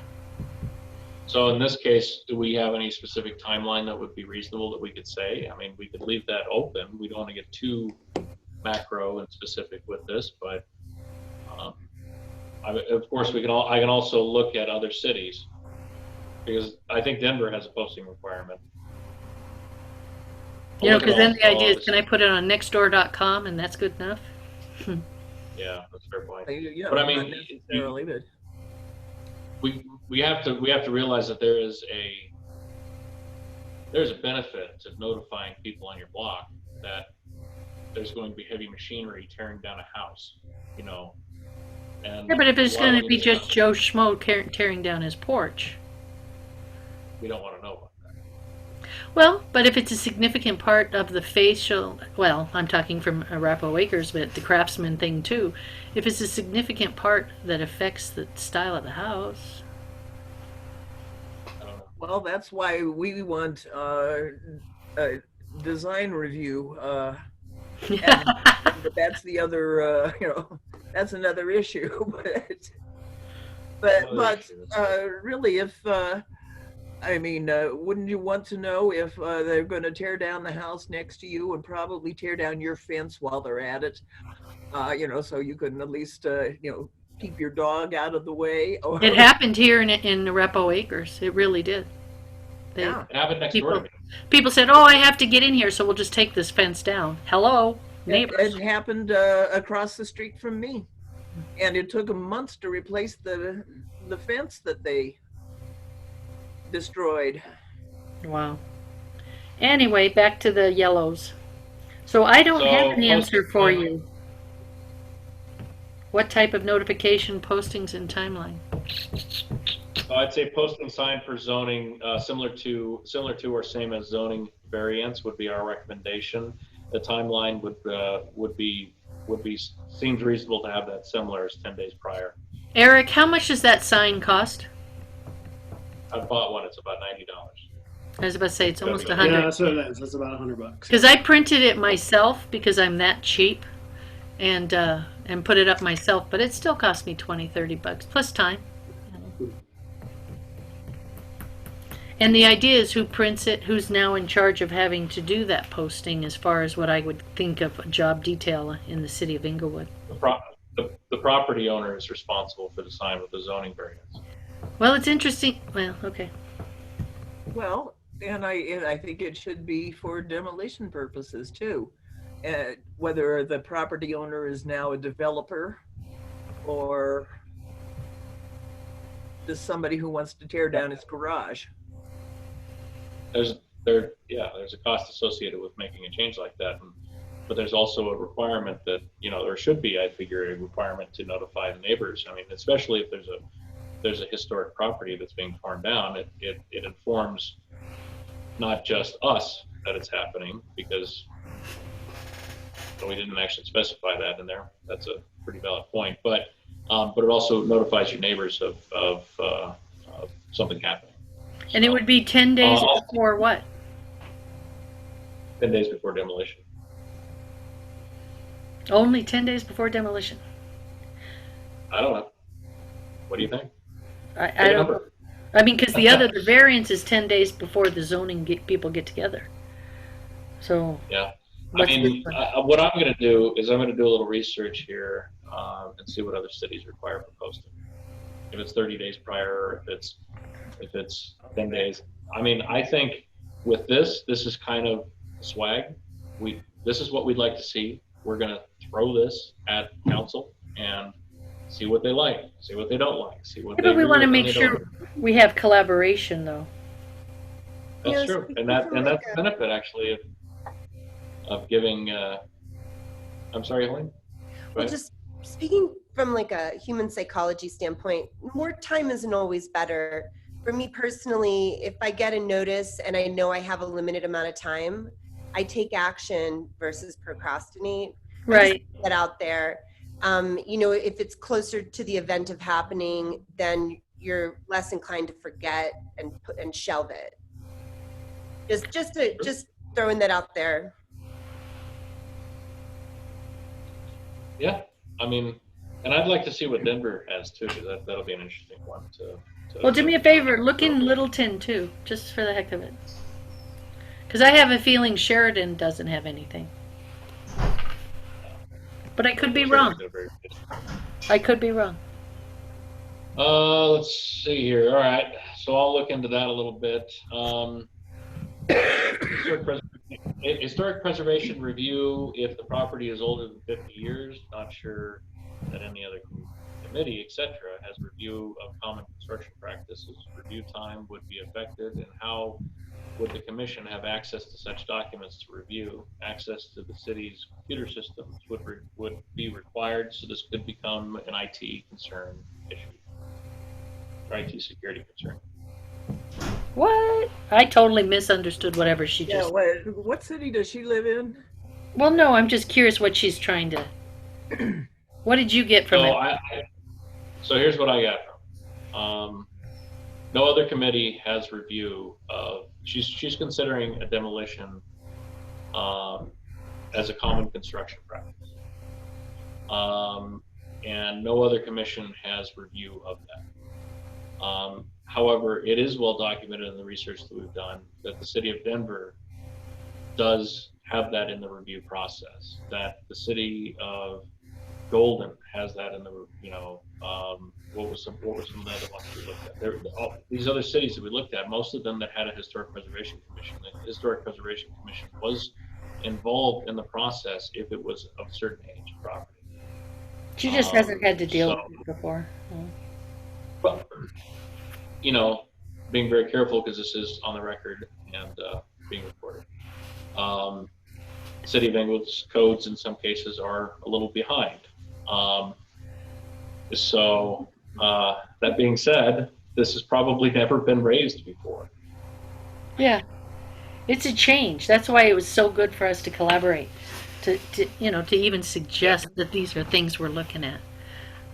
So the review time would be affected, yes. So review for the demolition would be affected. There'd be a benefit initially with that. I mean, a demolition is something that affects, no matter what way it is. Well, the property owner is the property owner, and the property owner has their individual rights in this situation with being able to tear down a property. I totally agree with that.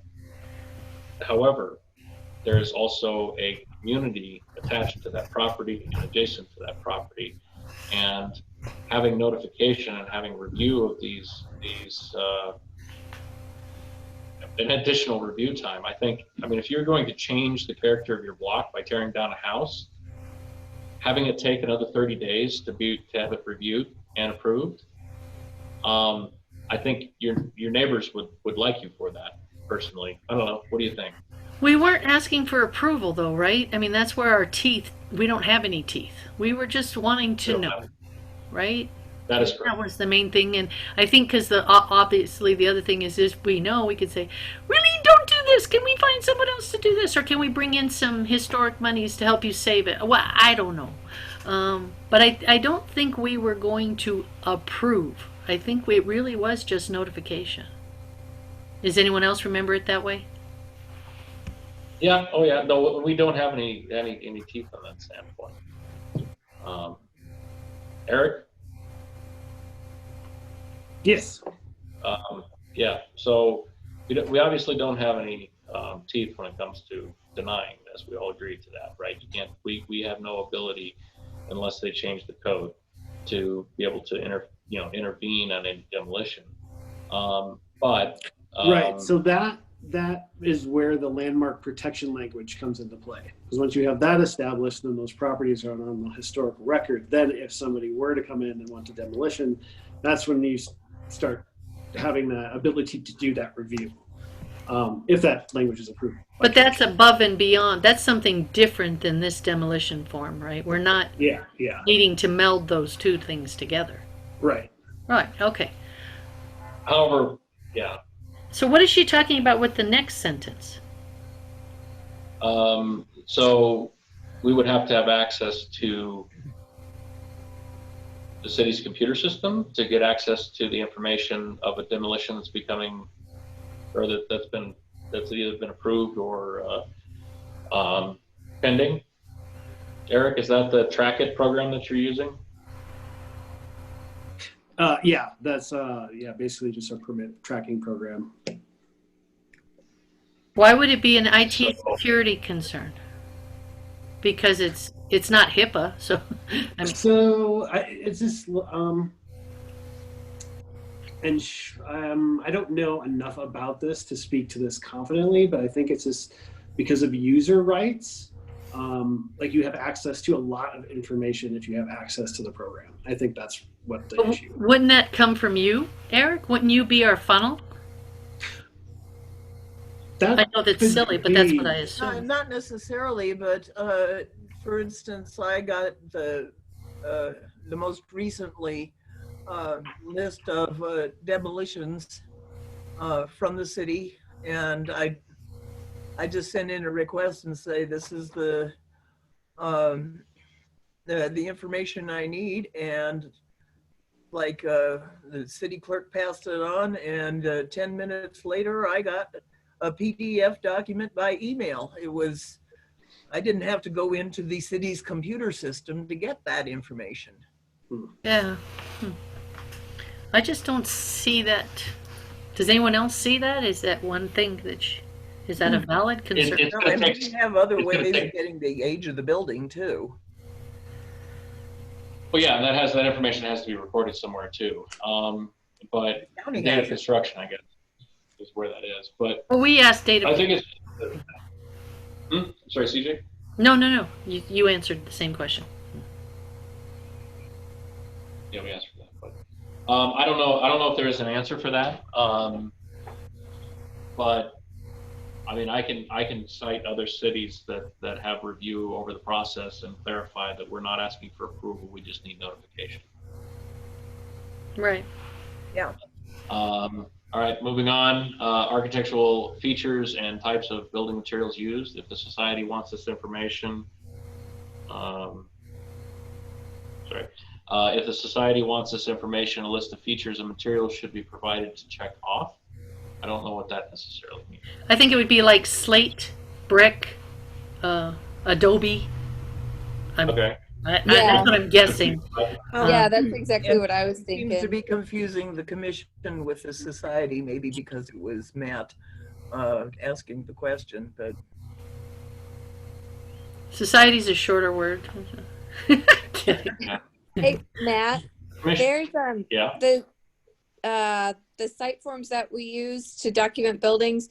There's a pretty good list already put together of different materials and features like that. So I can send that over to you if you want. Please do. Yeah. And we can use that. And what I'll do is, in reference to what she said, I'll say, hey, we will follow History Colorado's standard site forms for materials. Yeah. Okay, cool. All right, that was easy. Was the primary structure lived in prior to demolition? Within what timeline? Fair point. Probably was lived in at one point in time.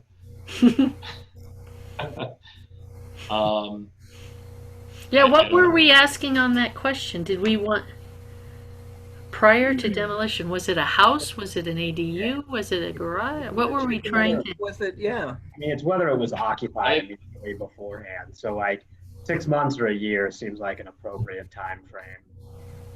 I like it. 6 months to a year. So should we say change the word lived to occupied? Because if it was kind of a business building, that wouldn't be the Occupied word prior. lived. Yeah. And That's if true. I like that. if it was occupied by chickens, Sheesh. We have to Now it's specify. a human occupation? yeah, I mean, how specific do we have to be here? I think occupied is probably a good. Thank you for that, Cash. That's helpful. Let's see here. Note alterations or additions. In some cases, this would require investigative demolition, which would be time and cost prohibitive. So all again, we're just asking for a picture. So note alteration or additions in the building's lifetime? Isn't that what we were just asking? You know, like, so this was a regular building from 1920, but they added a bathroom onto the back. They added a porch onto the front, right? That's kind of what we want to know, right? Just add if known to that, right? Well, someone's going to run over it if they can, but it'd be cool to know that that house didn't have a bathroom and now it did. I mean, I don't know. Yeah, but I mean, how macro do we want to get? Some people Good are just point. going to go. Good point. Your good point. All right. Good point. Yeah. But But that's a good point. definitely If no- she's jumping to something a lot more intensive than what we were thinking. Yeah, we don't want any physical investigation is her question. Kind of Right. points towards off the mark there. I mean, it's interesting to me, but it does seem like this was kind of a negative hit from the get-go. You know, like, what are things that I don't like about this more than how can we collaborate? So I really do believe after we talk about this, Matt, you're such a wonderful personality that maybe just asking, can we sit down over coffee and just talk about this is, you know, so it's not an attack and then trying to make everything so minutia controlled. We really aren't going that way. I can see in some ways where she may be concerned, and the building department is incredibly overworked right now. Then you throw on COVID, and then you throw on the fact that they're probably a little understaffed. Additional work like this may be seen as an attack. Additional work. So. I mean, it could discourage positive improvements, you know, to some degree. I'm just saying personally. How's that? Well, like, I could use a front porch, but, you know, if I have to go through a lot, I might not do it. And it would be like an improvement to the neighborhood. All the other houses have one, I don't. I'm just throwing that out there. Like, you know, a lot of improvements are for the better. Not all. These are demolitions. This is only demolition stuff. But so if you take something off though to put something, if you're gonna like replace it, don't you still have to go through this? Like if you're gonna remove like I've got neighbors that have some porches that could be done better, like they weren't done well in the first place. So if they're gonna remove that to build something better, they have to go through this process, correct? I think it's just a building permit. Okay. Just a demolition permit. So really, I'm sorry, Colleen, go ahead. I didn't want to interrupt. No, I'm happy to get this clarity, please. Oh, yeah, sure. So Eric, do you have any input? I don't think they would need a demo permit for that. I think that would just be a remodel, a deck remodel permit. That's what I think. I'm like awesome. 95% on that. Yeah. I think demos are only for structures over a certain. Which is a bummer, because sometimes you lose some wonderful historic stuff because I want something modern. Yeah, but so Helene, this is in case your next door neighbor wants to build a triplex next door to you and tear down the house that's there. And basically, what and Melinda and I have seen this quite a bit. In fact, my next door neighbor decided to do this. All of a sudden, one day there's a front end loader sitting in your neighbor's front yard, and while you're on conference calls, you're hearing the sound of a house being torn down next door to you, and you had no way of knowing that was going to happen. Exactly. There's been like 3 houses around Dartmouth too, where they were like, all of a sudden they just were gone the next day. Hey, all, Exactly. But then, I'm sorry, but I gotta jump off. Yeah, I think we're up on 2 hours. I don't want to cut it short. I'm reaching. Too late for that. Sorry. The last question is the last yellow part was the color photographs. best possible, yeah, and I'll yeah, so. Well, and all of this stuff should be, I mean, the person filling out the application for a demolition permit, it's not the city that has to put this information in, it's the applicant. Yeah, but the city has to still look at it, make sure it's filled out. There is still some work for the city. Yeah. I'll compile this. I'll compile this into a response and send it out to the rest of the commission and let them. We can continue this offline so that by email, so we don't go much later. Because Gash's point, my God, it has been 2 hours and 10 minutes. It was a heavy meeting. Yeah. It was. We normally haven't had one of these before, really. Yeah. So, all right, I'll compile the response here based on. Gotten to the last new item or old item of has the RFP for the survey. Yeah, so the scope of work for bids, they were sent out. The deadline is this Friday for submittals. We actually sent it out to 6 different companies. Well, I should say 5 companies, and then one individual. So I've only heard back from one saying that they were not going to be able to do that. So otherwise, hopefully we'll have more info on Friday. All right. Thanks, Eric. Yeah, no problem.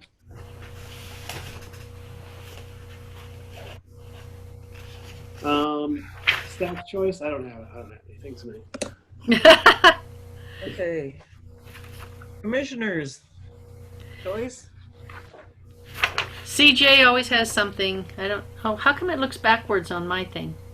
Arapahoe Acres is doing a chalk art competition this weekend. So if you want to go for a walk, a stroll, or whatever, Sunday 1 to 3, we're doing the judging. So I would say come by anytime after Sunday, after 1, and you can see. Right now we have about 15 or 16 houses that are going to have uplifting, creative, and colorful chalk art. So just thought I'd invite you. Well, and the Historic Preservation Society's having a picnic in the park on Saturday, are they not? That is correct. Thank you for the reminder on that. We're going to send out the email here. We are having a picnic in the park to meet folks and just reconnect with our membership or anybody else interested in history. Bates Logan Park, Saturday, September 19th from 11:30 a.m. to 1:30 p.m. Bates Logan Park. You want to come? Stop on by. Try to be there. Cool. No one else? Helena, Lauren, Okay. nobody? No, nothing for me. All right. We have a chat room put back in our Zoom meeting or added to our Zoom meeting if that's possible. That's it. What does a chat room do? Is that where you write in things, questions, or things? Yeah, it would be great. Instant We message. always share links, and it's such a great function. So I'm not great on procedures. Do I have to move to present that or whatever? That's just something I'd like to have if we can have it. I think it's just a request. I have brought that up, and I think that needs to be set up with Nancy, but I'll talk to her again about it. It might have to do with being recorded and having to be That could be in the record, huh? Yeah, Well, we could read it, the though. chat can be downloaded too, so True, that's true. we're just sharing links or things like that. Someone would have to teach me how to do the chat. Oh, it's not hard. You just click on one little button and type away. We're done. All right. I move that we close the meeting. Second. Yes. All Second right, on it's that? been moved and seconded. All in favor? Aye. Bye. Good night. Have a great night, guys. Good Meeting adjourned at, can I get a time? 8:44. 8:44. Thank you. Thank you. All right. Have a good night, guys. Bye, everyone. Bye-bye. Bye.